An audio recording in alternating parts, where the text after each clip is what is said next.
Topesi bino mbote boza biele liboso ya etandoke pona kolanda magazine chrétienne na Lingala ya lelo toza kofongola yango na lolenge oyo. Pasteur Chouchou Mwamba ya Église Mangembo Kalamu abungisaki milulu minene oyo esalemaki kobanda mokolo ya mercredi 24 mai pe esilaki mokolo ya samedi 27 mai. Bolanda résumé oyo basaleli biso na magazine chrétienne à Lingala.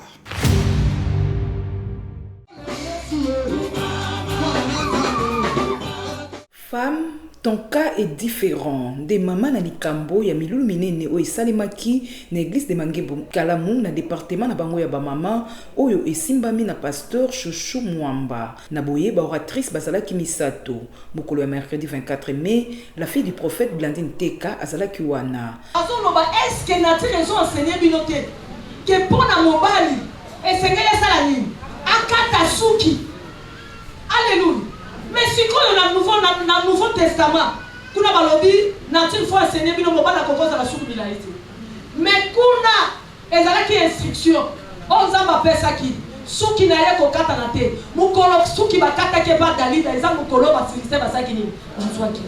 Jeudi 25 mai, pasteur Véronique Mbombo a intervenaki. Jeune fille oza awa, luka osale loko moko. Ate loko moko amuke. Combien de temps la jeune fille n'a sauté? Dis-toi en tête que moi, mon cas est différent. Jeune fille, soit sala et loko.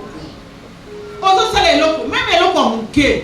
Comme ça, quand tu vas emmener, au compte de casse na dibala, là au moins, au kozala, on peut le couper sur valeur. Vous voyez que ce que vous allez pesanga, on peut le couper sur valeur.